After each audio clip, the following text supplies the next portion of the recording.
Welcome to Chapter 9, Spelling and Reading Disorders. In this chapter, we are going to learn about normal development of reading, disorders in reading, and assessment and intervention of reading disorders. Then we are going to discuss spelling and writing disorders. In 2000, ASHA developed guidelines for SLPs regarding their roles and responsibilities related to reading and writing disorders in children and adolescents. SLPs play a critical and direct role in collaboration with other professionals. So what is the role of the SLP in reading and writing? As researchers have learned more about the processes of reading and the underlying deficits, they are understanding the roles of phonological awareness and phonological processing in reading. There is no other discipline who is more educated in these areas than the SLP. These are the core basis of the SLP's roles and responsibilities according to the 2000 ASHA guidelines. First, we're going to begin with learning about reading and reading development. Reading is the most prevalent learning disability, with 75 to 85% of learning disabilities being in reading and writing. Reading and writing are really pretty hard when you break down all of the components which are involved in these processes. Reading involves integration of knowledge in phonetics, semantics, syntax, and memory. By the fourth grade, reading should be fully automatic and the child should be focusing on comprehension of what they're reading. Chall in 1983 came up with the 5 stages of reading development. Stage 0, which is birth to 5 to 6 years of age. The child is learning pre-literacy and emergent literacy, which is attention to print and books.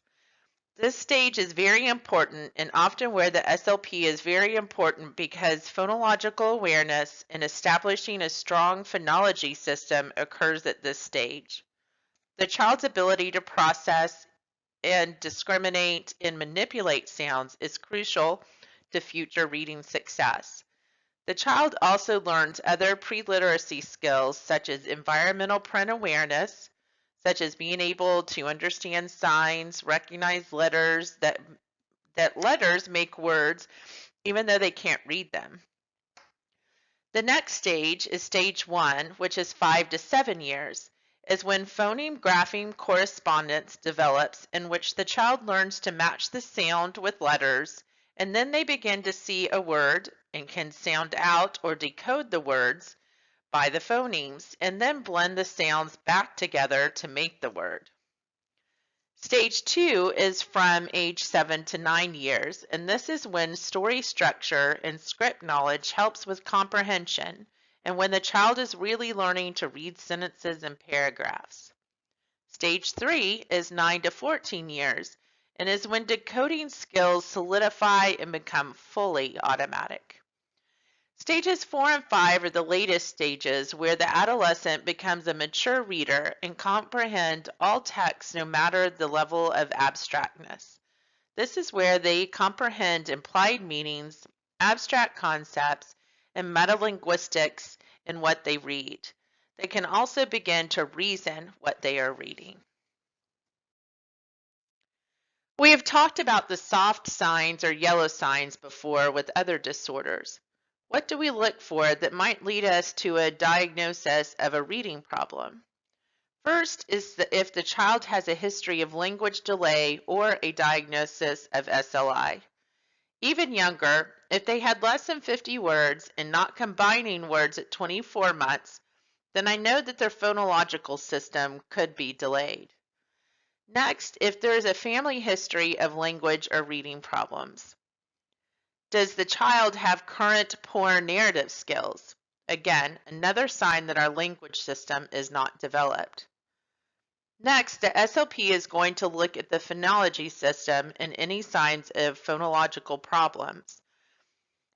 Pronunciation. So can the child do non-word repetition tasks? If not, the phonological system is not developed. The SLP is also going to look at phonological awareness skills such as rhyming. Can the child hear the sounds as same or different? Goldsworthy in 1996 had this quote, "Direct and dedicated instruction on phonemic awareness can prevent the reading, spelling, and writing failures that are often associated with reading disabilities." Research is very consistent on the correlation of phonological problems and reading problems. Take a moment to look in your book at Table 9-2. These are activities for reading readiness. It gives ideas for prompting emergent literacy, enhancing skills, concentration, memory, and selective attention, and then lastly, phonological awareness. Pause the video to look at this chart now. You will be responsible for this chart on the quiz.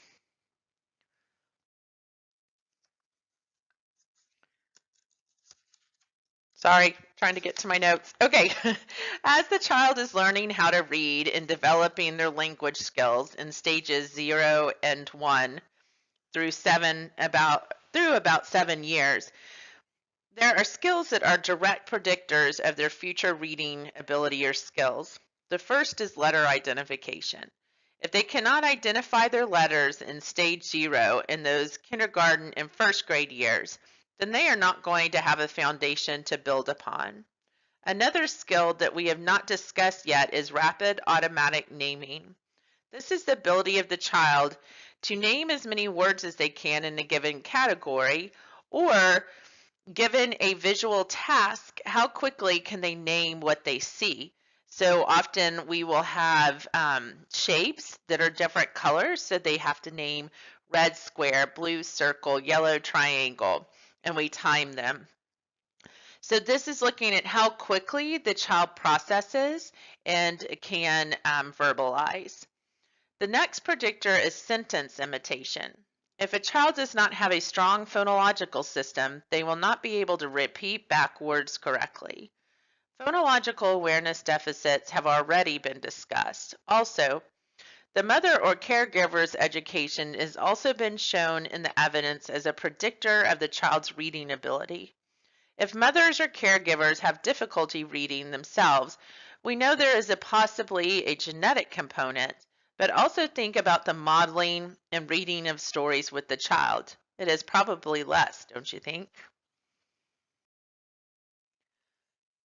So what skills specifically can be in deficit? First, the children are going to have difficulty with encoding information. These children are not going to have the ability to store phonological information and create a phonological map of different sounds and sound sequences. These children are going to have difficulty retrieving phonological information from memory, and then, of course, have difficulty using phonological memory codes to decode words. We just discussed how they have weak memory codes or phonological maps. These children are also going to have oral language and narrative comprehension difficulties. Lastly, their grammar comprehension is not developed. These skills will often use their knowledge, these kids will often use their knowledge of a situation and judgment to determine proper grammar comprehension.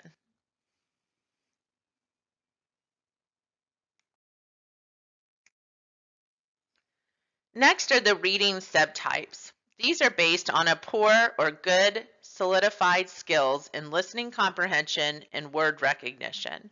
Word recognition would be the ability to decode and recognize words. Listening comprehension is obviously receptive language abilities. The dyslexia subtype has good listening comprehension, but poor word recognition. Hyperlexic individuals are the ones who can decode like crazy, so they can read great, so they have good word recognition skills, but have poor comprehension skills. Children with subtle language learning disabilities will have overall good listening comprehension and good word recognition. They might just have some mild language issues. A mixed or language learning deficit would have poor listening comprehension and poor word recognition. Katz and Kami in 2005 further differentiated between subtypes of reading impairment by determining whether the individuals were rate disabled or accuracy disabled readers. Rate disabled readers were defined as children who, despite having decoding skills at grade appropriate levels, still had poor reading. They had slower word recognition and were slower on rapid naming tasks. Accuracy disabled readers were defined as those children who had significant deficits in decoding accuracy. They were slower in naming phonemes and serial letter arrays, had deficits in sound letter correspondence, and deficits in syntactic and morphological knowledge were seen.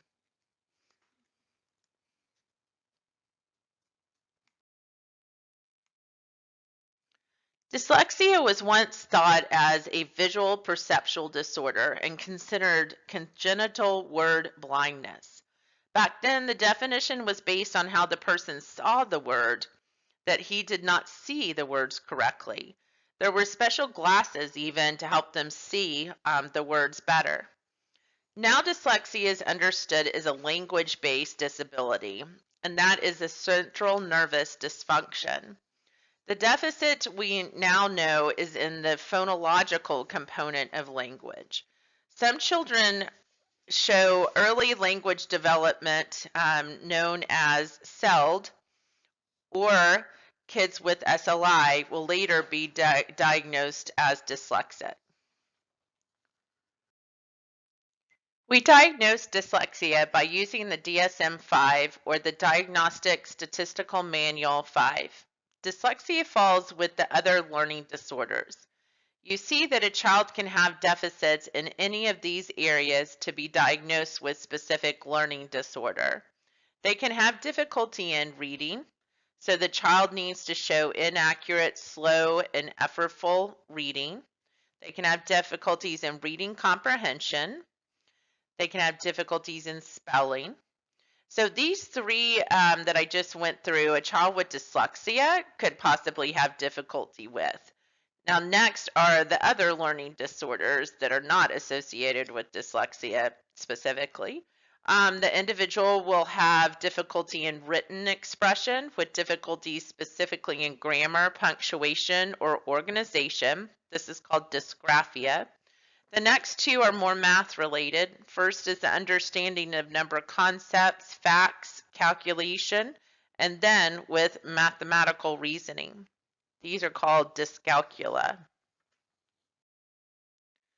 So even though there is not a standalone diagnosis of dyslexia in the DSM-5, the characteristics of dyslexia are known as learning difficulties related to word recognition, decoding, and spelling. If a child meets these criteria, their official diagnosis will be specific learning disorders with difficulty in, and then you state which of these difficulties in the definition the child is having. Professionals still call the individual deficits that the person is having as dyslexia, dysgraphia, etc. So how do we determine a diagnosis of dyslexia?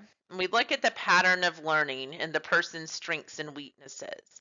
In Texas, the most common model of assessment is called the cross-battery assessment.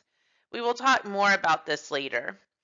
In the schools, we also use response to intervention, or RTI. This is a method of intervention before the child has to be placed in special education services. The child who will be diagnosed as specific learning disorder will show poor response to intervention. When we look at the causes of reading disorders, we look at extrinsic and intrinsic factors. Extrinsic factors are the ones that are outside of the child. The first is a lack of opportunity. A child has to be exposed to reading to learn how to read. Next is the poverty level of the family. You've heard about the effect of poverty before on learning. The family is focused on survival, not doing activities to learn how to read. Next are the intrinsic factors, or those that are within the child. First, what are the child's genetics? What is the family's gene pool? So we see a high incidence in families, but it's not 100%. They may carry the gene for reading disabilities. We're not seeing a single dominant gene, and current research is focusing on chromosome 6 and 15, even though we're not finding a specific one quite yet. So what is the child's neurologic functioning? So we have an atypical brain structure usually. So the left temporal, right frontal, subcortical pathways. There's also a shift of parietal tissue to the right temporal long sylvan fissure, and then extra gyrus. We can also have acquired lesions. So the research shows brain activity changes with intervention, and the functional MRI has really opened up our research. So these functional MRI studies showed changes after intervention. One study showed that children identified as having difficulties when looked at the reading activities at the beginning with the student, the right hemisphere lit up on the fMRI. And it shouldn't be the right hemisphere, right? And then after intervention, the left hemisphere lit up more when reading. This is a perfect example of the neuroplasticity that you've learned about in your other classes. You know, we really do change brains. It's pretty cool. We also have to determine that what we are seeing is not part of a disease process. I do want to note that 50% or more of children with language problems in preschool have reading disabilities. This should not be a surprise based on what we have discussed previously. Here's some terms that you need to make sure you have solidified as we talk more about assessment and intervention. Phonology is the distribution and sequencing or organization of phonemes within a language, is the study of the sound system and rules. Phonological processing is understanding the sound system of language, is the processing ability of sounds. Phonological awareness is a more general term. It's playing and manipulating sounds, but then phonemic awareness is the recognition that words are made up of sounds and understanding the differences between sounds. So this is really where the phonemic awareness is where they really play and can manipulate sounds if they have solidified phonemic awareness. So pause this video and take a minute to watch the video that I have in the modules section on the difference between phonological and phonemic awareness. The speaker will talk about how these are often interchanged, but there really is a very subtle difference between them. The assessment structure is the same as what you have learned before. Of course, we will always begin with the case history. How can we determine intrinsic and extrinsic contributing factors without a case history, right? Next, we have our norm referenced or standardized assessment battery. We are going to pick criterion reference or informal assessments. And we're going to address these areas in a reading assessment: phonology, language, voice fluency, hearing, and the oral structures. But obviously, even though some of these you're going to look at voice and fluency, I mean, we always look at all the components of communication because they came in with specific problems that they're having, but who knows if there are other communication disorders. But obviously, we're probably going to focus and target our assessment to look at the main areas of concern, which are probably reading and auditory processing. These are the main areas that we're going to really concentrate on in reading in the reading assessment. So the language assessment, phonological awareness and processing, pragmatics, behavior, and then specific reading skills such as decoding. Of course, we do have to determine if IQ is within normal limits. Even though it has to be within normal limits, remember it might be lower because of the poor verbal score often seen in these kiddos, but the performance IQ will be higher. Of course, every child is different, but here's a sample of what you would assess. Test of phonological processing and awareness, the CTOP. So this would be the comprehensive test of phonological processing. This is just kind of the golden standard for phonological processing and awareness. The test of achievement, Woodcock-Johnson is a really uh, familiar one that people use. Looking at IQ or tests of cognition, the WISC, or using a nonverbal type of test, like the UNIT is the Universal Nonverbal Intelligence Test. So then we don't get those language components kind of messing with where is their IQ. We're going to do reading tests. There's several different reading tests, but the gray oral reading test is kind of the golden standard. A word recognition test, and of course we're going to do extensive language sample. So we're going to look at their spoken language, we're going to look at their written language, and then we're going to do a story retell, which looks at their narrative abilities. So let's talk specifically about phonemic awareness. It really is the heart of dyslexia. So the component of phonological awareness, this looks at all the ways we can manipulate sounds.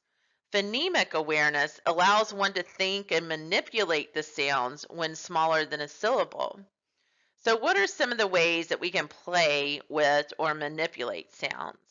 We have phoneme segmentation. This is where we count how many sounds we hear in a word. So d, g has 3 sounds. If I ask a child to say dog without the d, he would hopefully say og. And then adding to say og and add the sound d at the beginning, and they say dog. Phoneme synthesis is when we blend sounds into a word. So d, g, and the child says dog. Sound comparison is comparing sounds in different words. Do they hear sounds that are the same or different?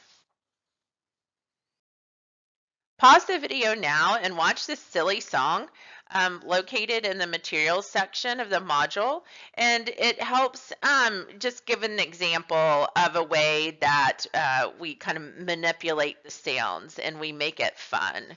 I have several of these that I like, and this is definitely one of them. Oh, watch up to at least 3 minutes of it. It gets repetitive, so you're like, really? But I do want you to watch at least the little pattern or the routine that they do with at least several different sounds. So other phonological skills to assess is non-word repetition. So this would be repeat back to me, buck, kip, deck, picus. So those are just non-made up words. So if that phonology system is not intact, they're not going to have any context or any previous history of real words to help them repeat back these nonsense or non-word words. So complex words or sentences. Remember we've talked about this before, like Philadelphia, Pennsylvania. Those complex words are going to be hard for them to repeat back. And then that rapid automatic naming that I talked about before. So when given a visual, how quickly can one name what they see?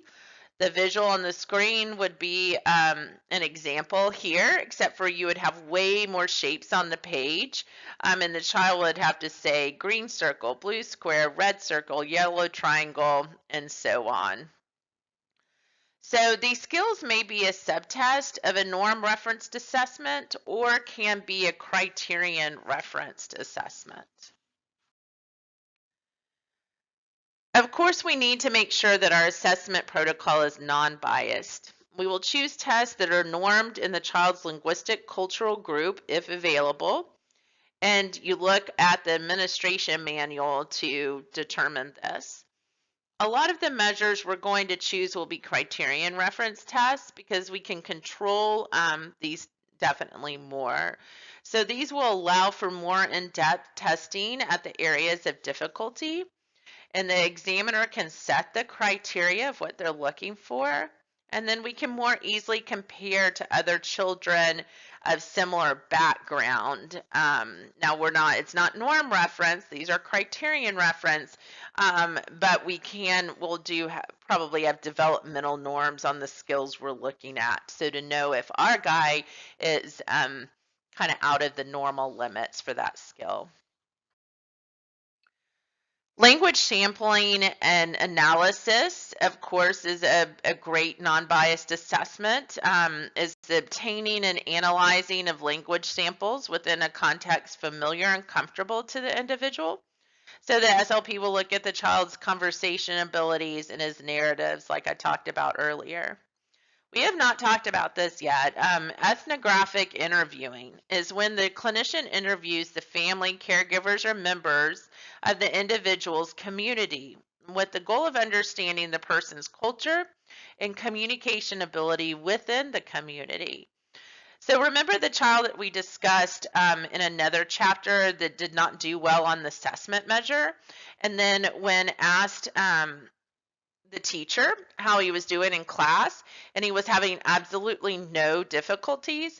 By us going and talking with a teacher, this is an example of an ethnographic interview. Now that we have many assessment measures which are in more than one language, you do have to assess in the first and second languages. So some of the ones that are out there are the PLS, or the Preschool Language Scale, the Comprehensive Evaluation of Language Fundamentals, and both of these come in English and Spanish. There is the BVAT, and this has multiple languages of Arabic, Chinese, Japanese. So there are some dual language assessments out there. So some things that people kind of think that they can do, or I'm sad to say, sometimes do, we cannot translate a test, okay? So you have an English test and you want to translate it into Spanish, that is a big no-no. So think about this. So many linguistic concepts are not easily translated, right? So syntax is a huge thing that often word order is very different within languages. And then also think that standardized norms are not available if we translate. It is okay to use a translator to help the client, to help you talk to the client, do the interview, or even collect a language sample. But we can't have them translate a norm reference test in or give it. A clinician has to be wary on who the translator is and their level of experience and training. Untrained translators might not accurately translate exact responses. And think about it, just a conversation, like maybe the social worker or whatever, it's not as pertinent that they get the exact structure, but in a language sample, that is a big deal, right? I mentioned response to intervention before. RTI is an intervention method that avoids the wait to fail mentality, with having to have a gap before we're going to intervene. So it is a part of the IDEA special education law, that a school must provide RTI first before a child is given special educations. I love RTI. I think this is one of the best things that we have come up with in intervention within the public schools. So RTI is a multi-tiered program. So it includes universal screening of everybody, progress monitoring of everybody, high quality instruction for everyone, and then further assessment intervention based on the child's response to the intervention. So finally, legislators understood where to put the money, I feel like. So schools may use up to 15% of federal funds for children who are not categorized as special education. So I'm going to explain a little bit more of how this is structured. So typically there are 3 tiers of RTI. People can set their own structure of RTI, but people kind of follow this 3-tier model.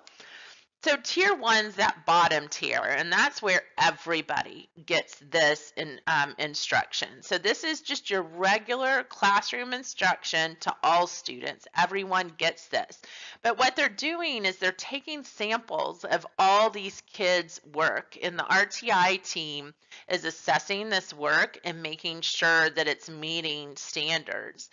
If it's not, then they recommend for the child to go to tier 2, and this is usually small group, more intensive instruction in the area of need. The SLP, if it is a phonological problem, then the SLP often leads these groups. But you're going, wait, they're not in special education. Well, it's okay, because 15% of the money can be used for the SLP to provide instruction at this level. Tier 3, so if the child is still failing in that group, then they'll recommend tier 3, and this is when it's more one-on-one intervention, probably truly pull out. And if that is not working, then they will recommend a special education evaluation to see exactly what's going on, and then recommend specific special education services based on that evaluation. Next, we're going to discuss some of the different approaches for intervention that are out there for reading. All of these are in the back of your chapter. Most of these are used by the reading teams in the schools. Most of these programs the SLP does not use by themselves. I do know some SLPs that specialize in reading that do, along with their team or in coordination with the school if they're a private therapist. Will use these methods. I'm not going to go into each one of these. Take a second to pause the video and read through them. I just wanted to create your awareness of these programs. The actual names of these programs are not going to be on your quiz. I know that I've seen the Orton Gillingham, and I've done myself the Barton Reading and Spelling program. Both of those are used at our UNT clinic. Now we're going to talk spelling, okay? So your chapter just very briefly went into spelling. So I have pulled some information from Language and Reading Disabilities, 3rd edition, chapter 8. So if you go and you're looking for, hey, I want to read this information, you're not going to find it, not in your book. So I think you'll enjoy this kind of in-depth look at spelling. So why is spelling important? Think about it. Pretty important, yeah, right? So you should have a good understanding of the components of spelling and what can break down to cause spelling difficulties. Why is it so important, though? We have to talk. We have talk to text, and we have spell check. So, do we really have to spell well? So we know that those can't cover us all of the time, right? We know that we can put the word no or say the word no into talk to text, and it's content or context dependent on which no should be spelled there. So we still definitely, I know that spell check is my best friend. I am not a good speller. So, but yes, we still have to have decent spelling skills. A statistic, 80% of employment applications are negatively affected by misspellings. So you don't want to have misspellings on your employment application, but something that's maybe a little bit closer to you guys is maybe those admission committees for graduate school. Do you think they're affected by spelling errors in your applications, in your personal statement? Of course, yes. So make sure that you have people really check, especially your personal statement. It's time to watch a video on the differences between spoken and written language. So pause the PowerPoint video and watch this video in the materials section of the module. So sorry, I redid this slide. So you have two slides reminding you to watch this video. So sorry, that kind of threw me there for a second. So we're gonna move on. So what is spelling? The skills of segmenting and blending are very important in spelling. When a child hears a word or thinks of a word that they want to spell, they have to segment out the different sounds in their head, remember them, and then say or write the sounds back into their blended form as they spell the word. So both decoding and encoding are important in spelling. So what are they? Decoding is the process of reading words in text. When a child reads the words, "the ball is big," for example, it is necessary to understand what the letters are, the sounds made by each letter, and how they blend together to create words. Encoding is the process of using letter sound knowledge to write. If a student were to write that same sentence, instead of making sense of the letters in text, it is necessary to recall sounds and the symbols assigned to them to write the letters together to form those words. So students must decode letters to form accurate graphing image of the word. They must also retrieve that image from phonological memory. Word forms are mapped by pattern detecting called mental grapheme representations, or MGRs.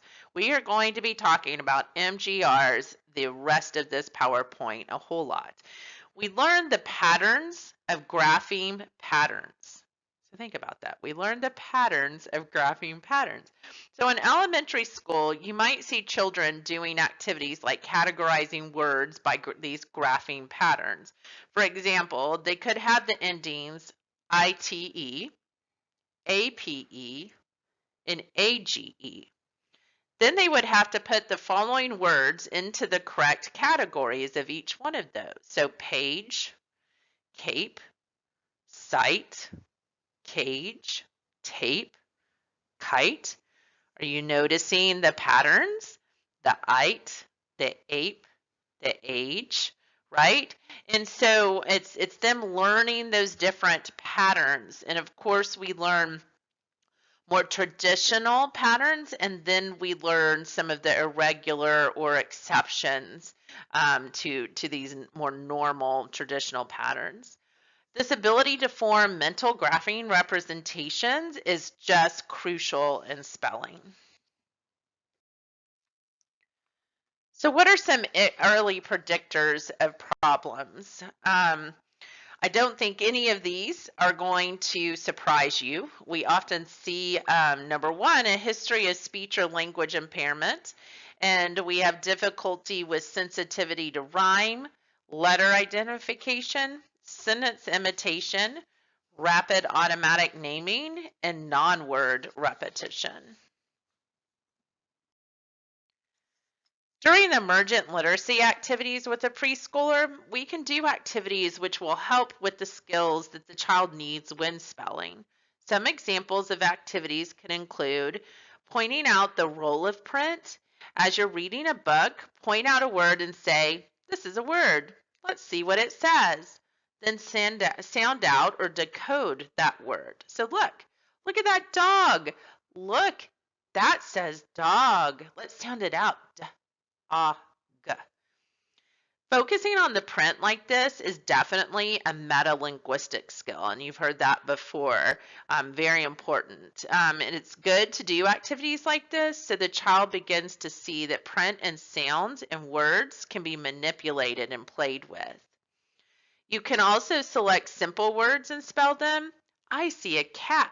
We spell cat, C-A-T. So that's more looking at objects and spelling those objects. You can also ask what is a name of a letter when you see it in print. You can relate it to familiar things, so such as what letter do you see here? Yes, it is a C. This spells cat, C-A-T, like your name, Katie, cat. There are 4 language blocks that we have previously learned about which can impede the development of spelling. The phonological knowledge, orthographic pattern knowledge, or those MGRs that we talked about, morphological knowledge, and semantic knowledge. So we're going to break each one of these 4 down. First is phonological knowledge. This should not be a surprise. If the child does not have a solid phonological system, how can they decode and encode? Once again, phonological awareness is often impaired with deficits seen in rhyming, word awareness, which is segmenting sentences, substituting one word for another. So the segmenting sentence could be, I love my dog. So that you would have them clap for each word. I love my dog. Then we have phoneme blending. So we first work on the first syllables, then onset times, and then the last phonemes. With phoneme awareness, which you remember is the heart of dyslexia, we're going to do some different activities. So the child listens to a word, then matches phonemes to graphemes, and then combines graphemes to make a word. All different ways to work on phonological knowledge. So what are the variables in phonological awareness which affect the ability to decode and encode? The size of the phonological sequence and number of sounds in a word. So how many sounds are in the word that they have to sound out and hold in memory? If they are less familiar with the word, then the child will often have more difficulty spelling it. So think about the word catastrophe. I have trouble spelling that word. How about you guys? So not a very familiar one, or one that we think about and spell very often. So definitely a hard sequence for them to work through. So when teaching a new phoneme like B and words with the B in it, the position of the phoneme in the word as you teach it is important. So very similar to articulation therapy, we're going to work on the initial position because it is the easiest to identify, hear, and see, then final, and then the medial position. Long sounds such as fricatives are easier to spell in words such as s and sip, because I can hold them out longer, right? Stops such as tip, because that sound is so short to process. And then the most difficult are nasal and liquids for students to process and hold in their memory. So morphological knowledge will help with spelling. We teach children root words and create awareness of meaning of root and derivations. I put on your slide some examples to help remind you. We must know when spelling changes, such as in bake and baking. But having some understanding of these morphological markers will help the students with learning these spelling rules. So where does one's orthographic knowledge come from and develop? There are 2 sources. Word-specific mental grapheme representation, so word-specific MGRs, and orthographic pattern knowledge. Orthographic knowledge is all about patterns and pattern memory. They have to learn and apply which patterns apply to sounds. First, the child learns to match the letter to its sound, which is called phoneme-grapheme correspondence. The next step is to learn the allowable patterns or rules of a language. So these are called orthotactic restrictions. For example, the child learns that we can put together the B or the B and the L as in blue, but not the D or the D and the L as in the L. So we do have bull at the beginning of words, but we never have dull. The child also gains knowledge of the rules for spelling of base words or roots. So they learn long, short vowel patterns, and then depending on the vowel, does one use the DGE spelling or the GE spelling at the end of the word? Lastly, the child learns about positional constraints within words. Some sound combinations cannot occur in certain position of words. Just kind of talked about that.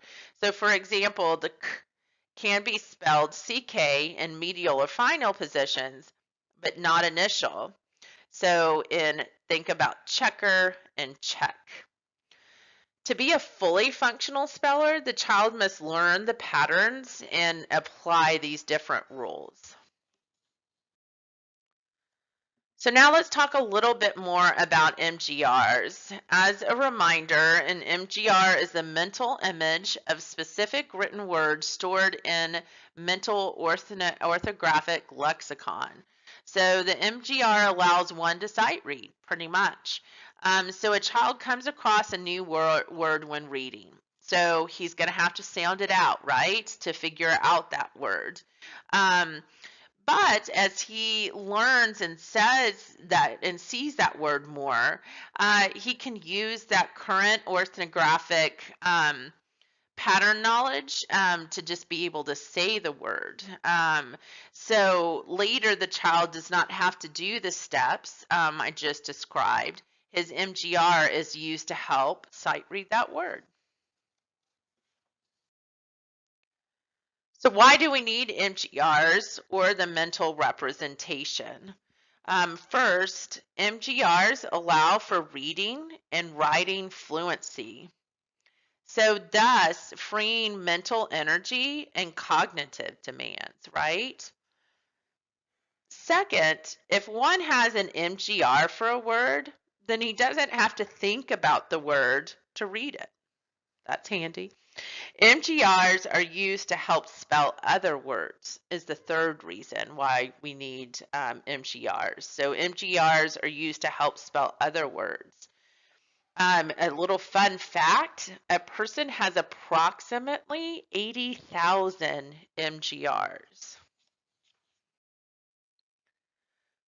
What are the correlations between spelling ability and literacy? First, evidence has shown growth in spelling correlates with growth in word level reading, written comprehension, and reading comprehension. Second, encoding, which is spelling, and decoding, which is reading, use the same language blocks.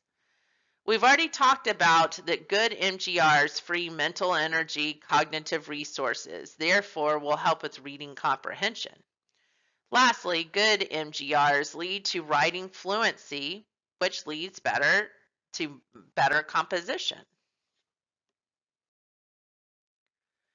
So in the areas that we have learned about so far that are the foundations of spelling, phonological skills, orthographic skills, MGR development, and then morphological and semantic knowledge, what are the error patterns that we see in each skill? There are definitely trends among these diagnosed with a learning disorder in spelling.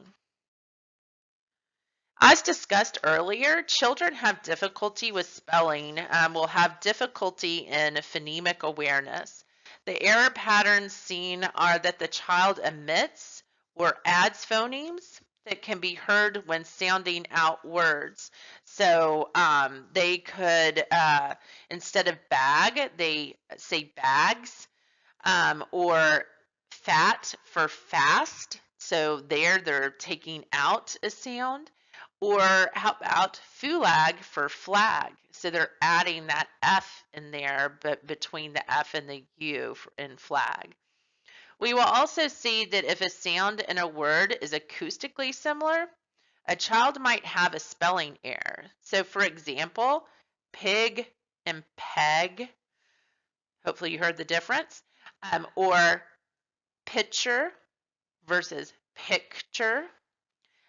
So those are really hard. And we say things so quick, and our southern drawl or your northern whatever your dialect could definitely affect things, right? Children will also emit sounds that are more difficult. We see this happen to ones in the medial positions or unstressed syllables, so such as soon for spoon or telephone for telephone. Lastly, we will see children reverse letter positions for liquids and nasals. So flawed for fold and haram for harm.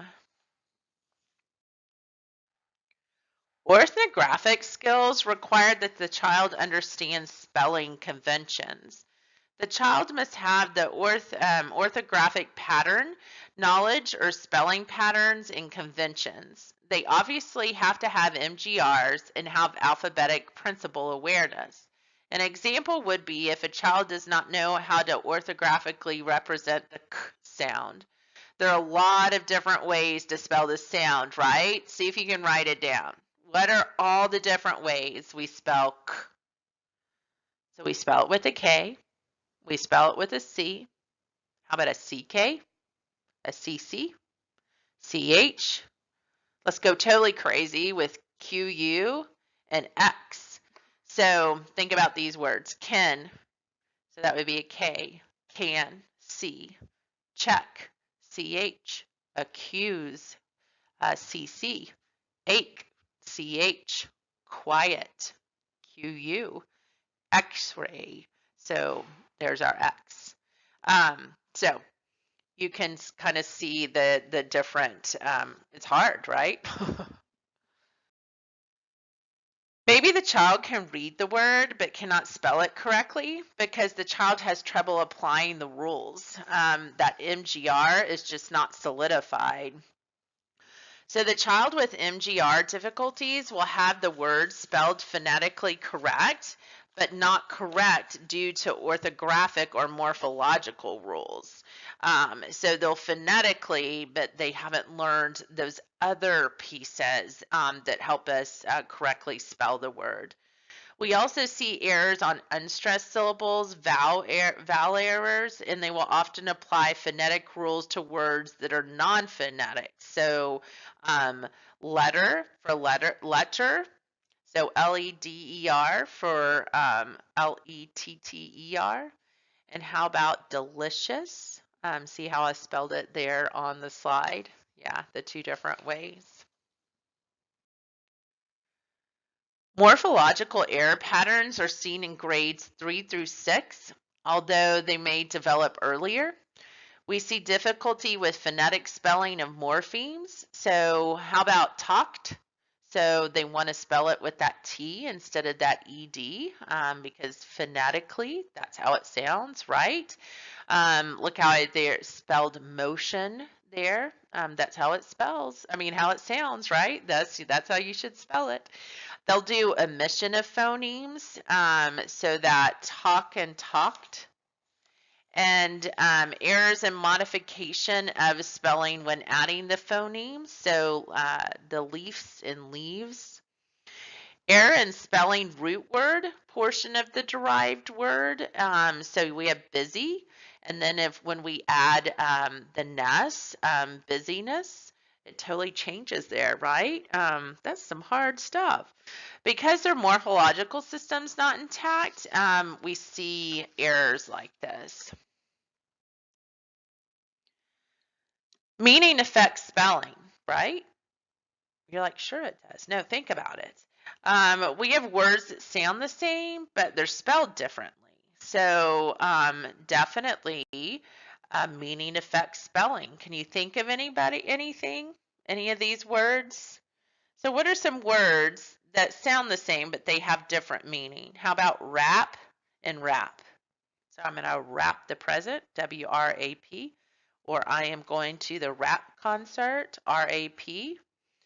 How about two, two, and two? T-O, T-O-O, T-W-O. How about there, and there? There, like go there, T-H-E-R-E. There, I want, oh my gosh, I can't even think of this one, T-H-E-I-R. And then they are, T-H-E-Y apostrophe R-E. So a child's semantic knowledge and the ability to think about a word within the context will affect their spelling success. Now we're going to discuss some spelling intervention. I've broken it down into the individual areas that we've just talked about and how we intervene on each. You got to remember that a child might have some of these areas that are not really impaired, but others are. So we really have to differentially diagnose what is going wrong each one of these areas to know where to focus the intervention. So we might have some kids that we have to work on every single one of those areas, but then maybe other kiddos, we just have a couple. Here are a few big picture things first you need to keep in mind when doing spelling intervention. We need to teach the alphabetic principle, so the phoneme grapheme correspondence, okay? So I see the P, I say the P. I see the T, I say the T. We're going to spell words from the child's vocabulary. So I don't want to pick words that the kid doesn't use, okay? So let's pick familiar words that they say all the time. So the words that the child uses is definitely helpful. So what we're going to do, the process, is we're going to say words slowly with attention to how the words feel and sound, okay? Then we're going to reproduce the word one sound or syllable at a time. For example, say the word basket, okay? Then I'm going to show them a picture of a basket maybe, and I will say basket. And then I'm going to go into each individual sound. B, a, s, k, et. And then say the word with no sound. So I'm going to have the kid just mouth those sounds, okay? But they're not going to turn on their voice. So just mouth the sounds and think about this and do this for me. Do this whole exercise when I stop here for a second. But think about all of this is really mapping that MGR. So if we do the same repetition and pattern with all of our different words, they're going to be creating their mental grapheme representations. And then we're going to have them say each sound again. So eventually the child's going to figure out the orthographic combination of letters to represent these sounds. So take a second, pause the video, and I want you to say basket really slowly. I want you to say the individual sounds of basket. Then I want you to mouth, but don't vocalize the sounds. And then I want you to say the different individual sounds of basket and then say the whole word and just practice that. Maybe pick another word to practice also. For phonological awareness, here's some general strategies. Remember that phonological awareness basis of orthographic, especially letter sound correspondence, is our basis. So we're going to use single words initially. We're going to change and play with the speed, the vowel, and the consonant stress of these words to show how we can manipulate these words. And then we're going to increase the length from single word to text level so they can see how we can manipulate these words with other words and sentences. So an example activity to help a child focus on an individual sound is one called sound strings. So this is where we get a pipe cleaner and we put on 8 different colored beads. okay? And so this is good to use with clusters a lot of times also when they're not hearing those sounds because they happen so close together. So the child is going to move a bead when a sound is said. So I am going to say the word, and they're going to first move a bead when they have me, when they hear me move to another sound. Um, then I'm going to have them do that, okay? Then I'm going to have them take the beads off of the pipe cleaner and put the beads on the page. And then I'm going to have them touch the beads as they say it. And then I'm going to have them write or trace, kind of depending on where they are, the letters as they're, touching each bead. To learn orthographic patterns, you can do an activity like the word sorts, and I kind of talked about these before. This is where the child sorts words by the orthographic patterns. So once the child sorts the different patterns, then have them note the differences in spelling of words with the same sounds but different spelling, and then have them decide why they go in those different categories. So for example, they could sort these words: hedge, badge, huge, age, fridge, cage, siege, and lodge. So you tell me, what are the patterns that we're sorting by here? So you should have said DGE and GE, right? And so we would have the kid put those different words in those different categories and kind of have them verbalize and explain. This says the J sound, but I can spell this or J, huge, age, fridge. Um, don't put that on the end there like I did. Um, so yeah, so they can really talk about what that difference is, not just categorize them. So we're getting to the end, guys. This was a long chapter.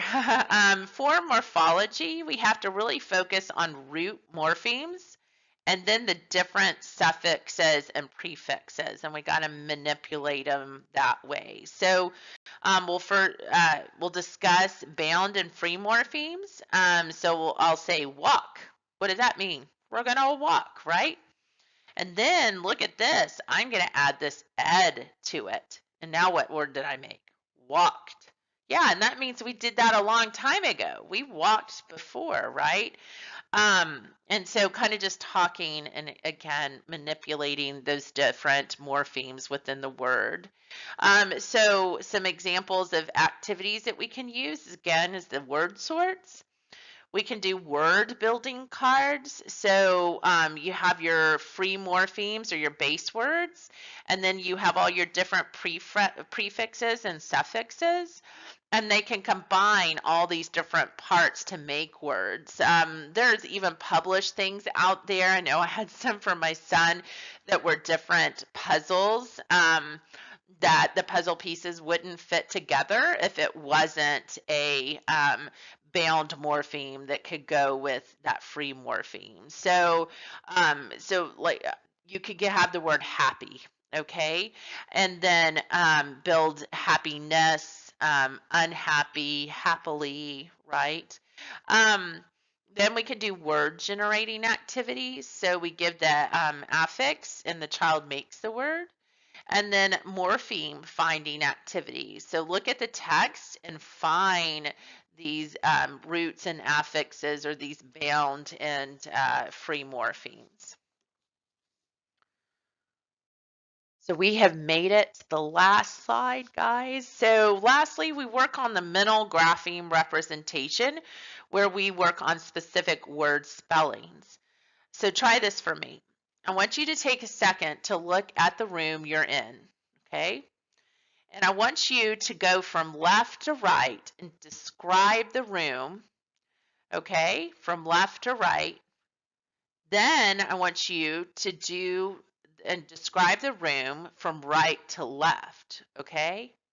So then I want you to close your eyes and repeat back what you saw. Okay, so practice this for a second. Describe your room with your eyes open, left to right, then right to left, then close your eyes and do the same thing.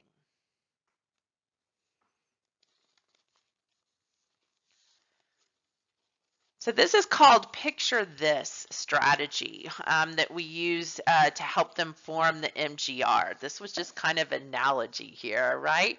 So first we get the child to look at the word. We discuss the word, how many letters, how many vowels and consonants, what is the word made of? Then we're going to spell the word from left to right. Then we turn the card over with the word that's spelled on it, and the child is going to spell that word, okay? So if it's correct, then we're going to get extra hard, and we're going to ask the child to spell it backwards. Okay, so we're going to start with very easy CVC words or even CV, right? And do this. And so if this child can spell it front and spell it back, that means that their MGR, their mental grapheme representation for this word is pretty solidified.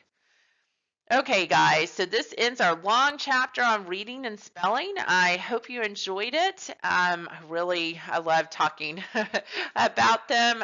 So I hope you learned tons, and I will see you next week.